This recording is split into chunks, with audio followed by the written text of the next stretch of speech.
ubu nicaye mu ntebe zazindi zo muri sare imbere y'ibendera ry'igihugu banene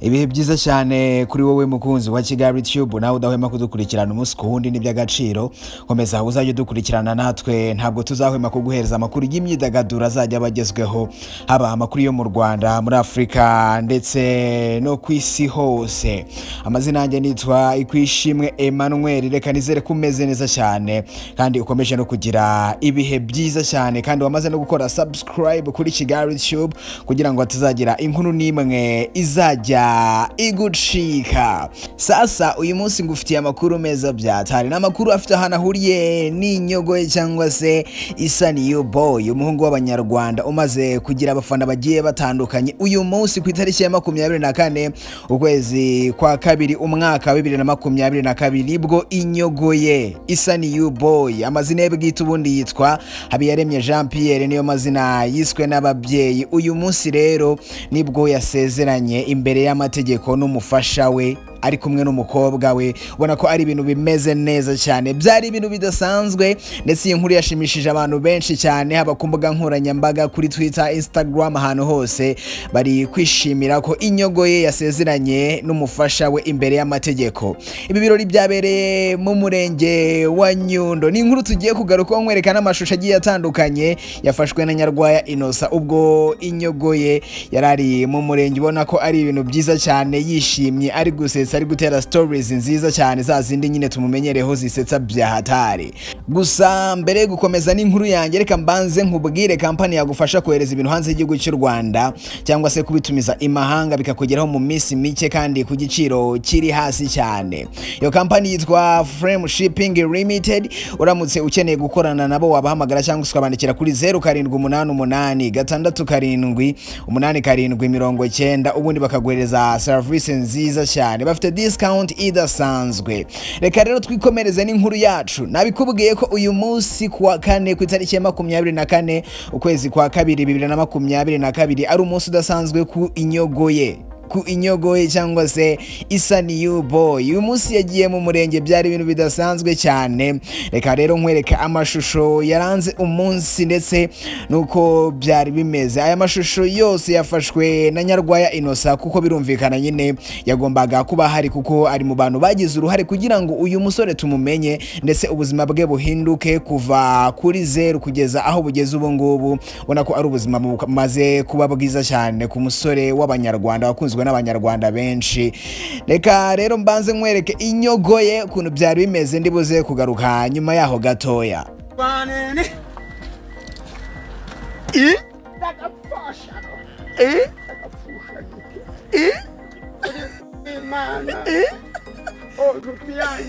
Shiti yanje ngunda cyane emwe ntanakwa reba hano mu buzima bwanje none ibi bintu bigiye kuba ya rabbi nagukundaga cyane umutima gwanje gwaragukunze yala mbabura hagarara mbanze ntabwo nzi ko bino byose byashobora mbabura hagarara ngo mbanze nereka abantu ukuntu umeze ya rabbi alamin subhanallah ya rabbi alamin subhana wa ta'ala ya rabbi alamin yala reburukwete ya papa wanje rabbi alamin nagukundaga cyane ya rabbi alamin umutima gwanje gwaragukunze niyo nanapfa kava kwisi niyo nanapfa isani boy yaje gusezerana mu murenge ndagapfosha roka ndagapfusha gikeni mana we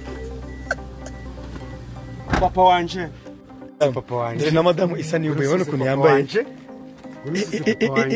dere nakana ngaka susa papa wanje ni wane wow wambaye neza kabisa urasa neza dere na Jeanette hano gose Jeanette bite muhekano mwakajyo umeze neza Isa yola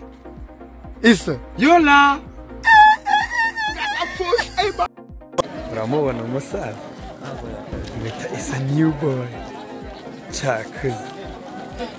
cyakoze abageni bacu baraberewe uze muhagarare hano pusharuka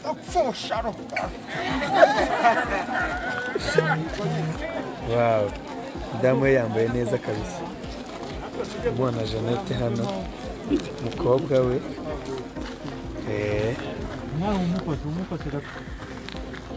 papa mwavuye inyuma gato n'umwana mu bibegereze najye hagati yitwa inyogo ye cyangwa se isani yo boy haberamye Jean Pierre nuko byari bimeze yasoretse mu ikositimu nziza cyane mu gashati keza cyane mu rukweto rwiza cyane umugore we nawe yari yambaye neza cyane ikanzu nziza cyane hamwe n'umwana wabo ubona ko ari ibintu bisa neza cyane tunashimira cyane Nyarwaya Inosa cyangwa se Yago umwe mu banyamakuru bafasha cyane ndetse bakora ibintu bikomeye cyane muri uyu mwuga w'itangazamakuru. Reka rero tumushimiye kuba yaratuzaniye inyogo ye ndetse agatuma tumumenya turi benshi. Reka tumushimire cyane no kubwa kino gikorwa yakoze, Imana izakimuhembere cyane. Reka twikomereze n'amakuru yacu sasa.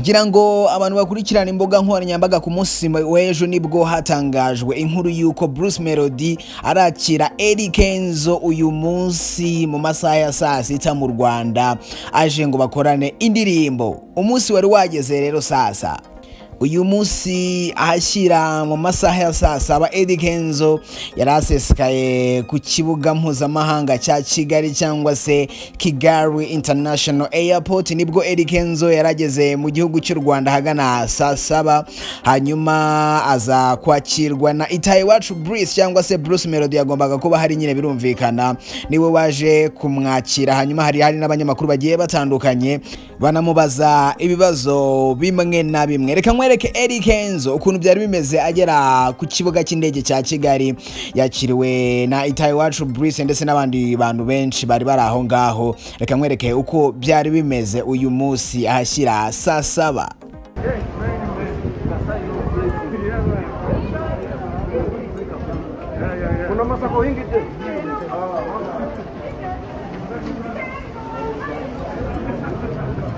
Uko niko byari bimeze umuhanzi witwa Kenzo, umwe mu bahanzi bakomeye cyane muri East Africa by'umwihariko mu gihugu cya Uganda kubera ko ari hakomoka.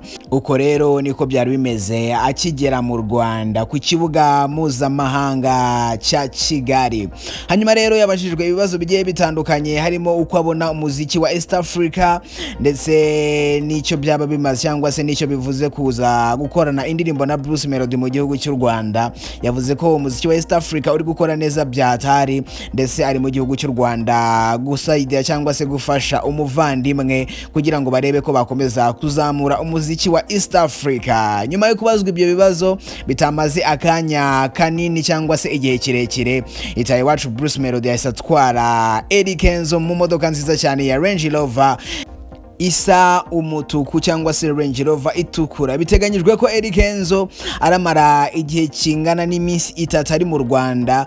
Muri iyo minsi 3 rero azamara mu gihugu cy'u Rwanda hazakorwamo audio ndetse na video mu gihe kigeze ku minsi 3 nyine. Reka twikomereze n'amakuru yacu.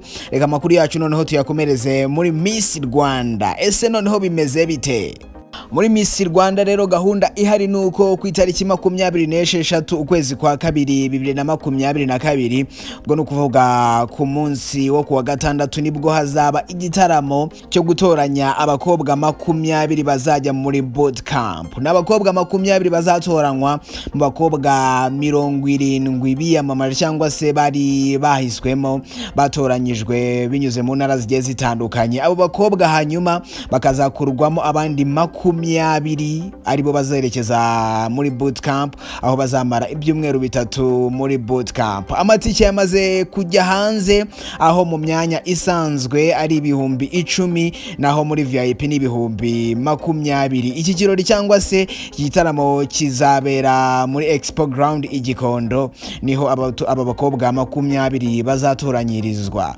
Kugeza ubu ngubu rero uko amajwi ahagaze nuko umukobwa witwa Ruzindana na Keria agomeje kuyobora abo bakobwa bagera kuri 69 nawe wa 70 niwe wa mbere uri gutorwa cyane amaze kugira ibihumbi 65 n'abantu 524 naho uwitwa Mutabazi Isingizwe Sabine akaza ku mwanya wa kabiri amaze gutorwa n'abantu basaga ibihumbi 62 n'abantu 812 uwitwa Nshuti Muheto Divine aza ku mwanya wa gatatu we amaze gutorwa n'abantu ibihumbi 61 n'abantu 535 ngaye nguko rero nuko bimeze ndetse Rwanda Inspiration Backup bategura Miss Rwanda bavuze ko kuwa gatandatu nta muhanzi uzagaragara muri icyo gitaramo cyangwa se muri iryo toranwa ry'abo bakobwa 20 bazerekeza muri bootcamp gusa basezeranya abantu bazitabira icyo gitaramo ko bazaryoherwa n'ibyo babateguriye nabyo bizabanyura ndetse bikaryohera amaso yabo. Reka ngushimire cyane wowe wankurikiranye kuva nangiye kugeza ngeze ahangaha n'iby'agaciro komeza uzajye nkurikirana nanjye ntabwo nzahwema ko guhereza amakuru y'imyidagaduro azabagezweho yaba amakuru yo mu Rwanda muri Afrika ndetse no ku isi hose. Komeza kugira ibihe byiza komeze kandi no kugira umunsi mwiza cyane. Amazina yanjye nitwa Ikwishimwe Emmanuel. Ciao, umunsi mwiza ndetse n'ibihe byiza cyane.